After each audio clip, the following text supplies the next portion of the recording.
Hello and welcome to Mental Health Matters. I'm Edgar Wiggins, your host for this program that is dedicated to providing you practical and useful information regarding mental health issues and needs.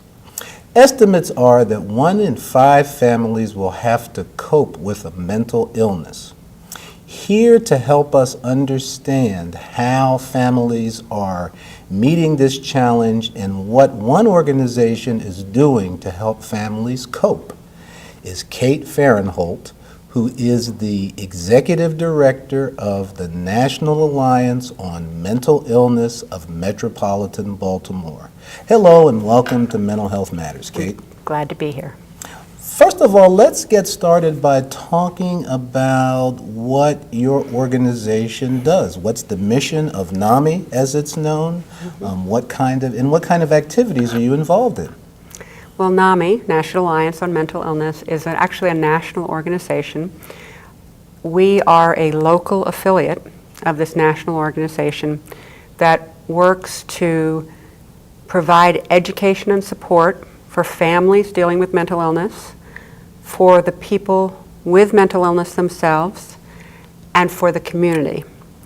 We also do a lot of advocacy on systems change, systems that are not only the mental health system, but systems that interact or impact our families. That would include law enforcement, unfortunately. It would include hospital emergency rooms. It includes schools. So we work with a lot of different groups, but our primary focus is to help families and the individuals coping with mental illness to cope better, and also to reduce the stigma that surrounds mental illness, which prevents a lot of people from getting the help they need. Well, let me start out with the issue of stigma, because one of the things that I know from my work is that stigma is a huge problem. And the way that I see it is that stigma really is a barrier to people receiving competent help when they need it. So can you talk a little bit about stigma and how that prevents people from getting the care that they need? Sure. Let me give you an example first from my own personal story. My sister has had paranoid schizophrenia since she was 11 or 12. It's been a very, very long journey for her and for my family. Even now, when my mother went in to the hospital for a brain aneurysm, the community, my neighborhood, my friends, my coworkers, had no problem with surrounding me with large numbers of casseroles and calls for offers of help. When my sister needed or needs hospitalization or has a crisis, I am less likely to tell people because of the stigma. But even if I tell people, they don't know quite how to react. And I promise you, we do not get casseroles. What's that about? What's the stigma related to mental illness about? Do you have some thoughts about that? Sure. I think that the stigma is about the way we deal with things we don't understand. And there have been historically stigmas around a number of different illnesses, including, for example, cancer. People didn't understand it, it was frightened them, and therefore they didn't talk about it, they weren't educated about it, and they tended to shun those who had it. Mental illness still fits in that category. Part of the effective ways to reduce stigma is to actually have community conversations, such as on your show, to educate people about what mental illness is and isn't, what treatments might be out there, how well they work, and open up access to services, but more, it's a lot about community education. We get calls periodically. I just had a call from a woman in our area who has a mental illness and has had a series of very nasty signs painted on her fence by neighborhood kids or other neighbors, we're not sure, but they say very offensive things, and to me that's an indication that we haven't done the best job we could to educate the community. So in this way, it's almost, I mean, are they blaming her for having an illness? Is this get out of our neighborhood? I mean, what's this about? I think both.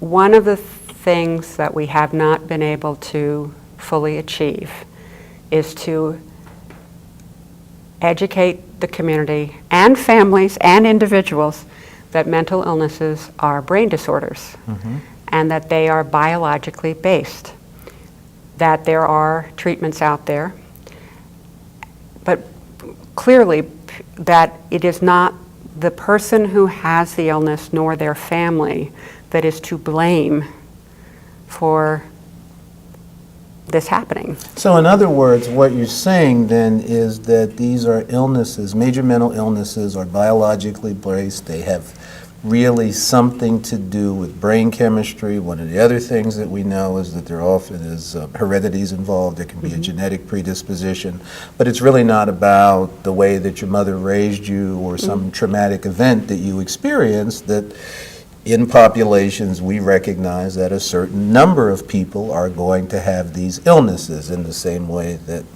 in populations we realize a certain number of people are going to get cancer, are going to have high blood pressure, are going to have diabetes, and so forth. So, but instead of that, there's this idea that there's some mysterious thing, there's something in the family's background, perhaps they're being punished, and so forth. So how do you combat that? What's your organization do?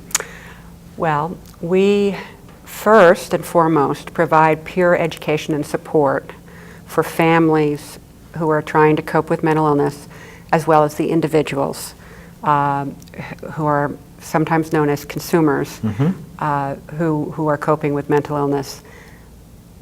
We reach out in the community to let people know, because quite often, because of stigma and ignorance, people are isolated and don't know where to turn. So we do a lot of outreach. Once we have a family member or a consumer contact our office, they are linked with peer support groups, which are led by intensively trained peers. In other words, family support groups are run by intensively trained family members. Consumer support groups are run by intensively trained individuals with mental illness who are doing well in their illness. And consumer to consumer, family to family is the support group model. We also have courses which help families and individuals learn as much as they can about the different illnesses, about the treatments, what are considered best practice treatments, how to advocate for your family member or yourself, and some skills training that helps us cope better. No one receives basic information, no one receives mental illness 101 in high school or college. It's a school of hard knocks. We learn it on our own, and quite often in isolation. So our family-to-family education course, it's 12 weeks, very intensive, fantastic, it's free. Our peer-to-peer education course is a relapse prevention course for consumers. So that's our peer education and support. But the point is that what you're doing is that you're having people who've basically gone through the process educate and train and support others. So it's really folks who understand what it's like to try and live and cope with a mental illness, and it's also families who come from the perspective of having a loved one who is trying to cope with a mental illness and what families need to do, what they need to appropriately do to support that individual.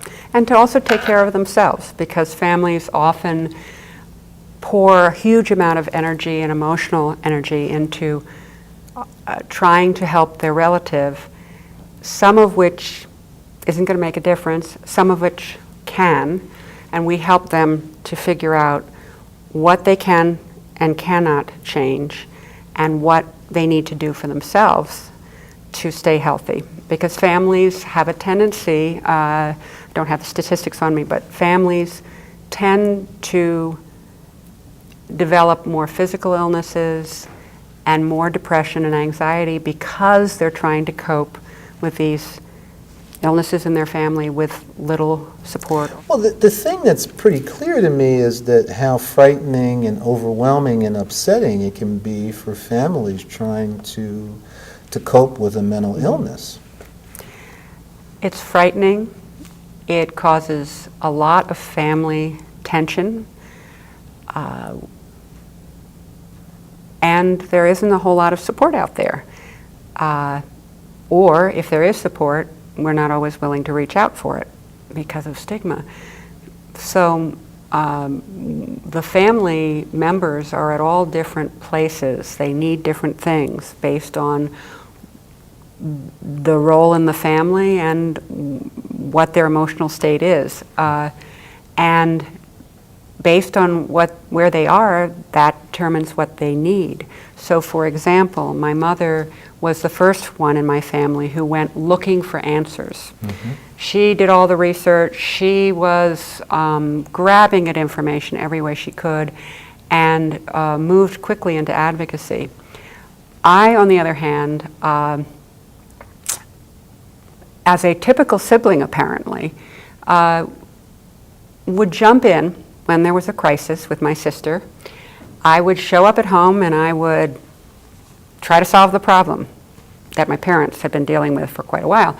And when it didn't necessarily produce great results, I would then pull back. I see.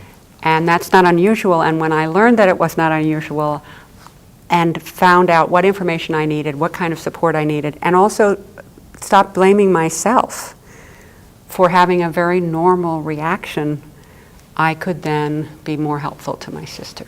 Great.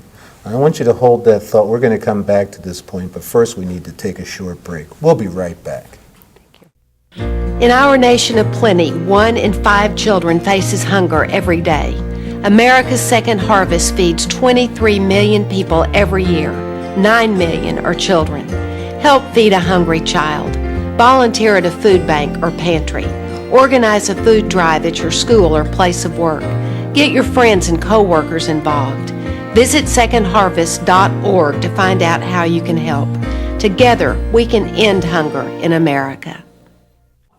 Welcome back to Mental Health Matters. We're joined today by Kathryn Farinholt, who is the Executive Director of the National Alliance on Mental Illness of Metropolitan Baltimore.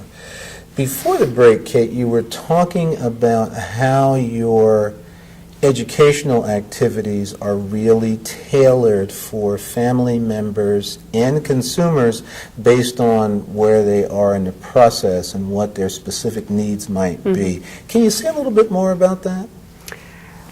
Well, there is a movement. Let me back up and say I'd like to talk to you about the progression of what happens when somebody takes one of our courses. All right. When they come in, they may be at any point in their knowledge and may have a support network or not. As the classes progress, the classmates indeed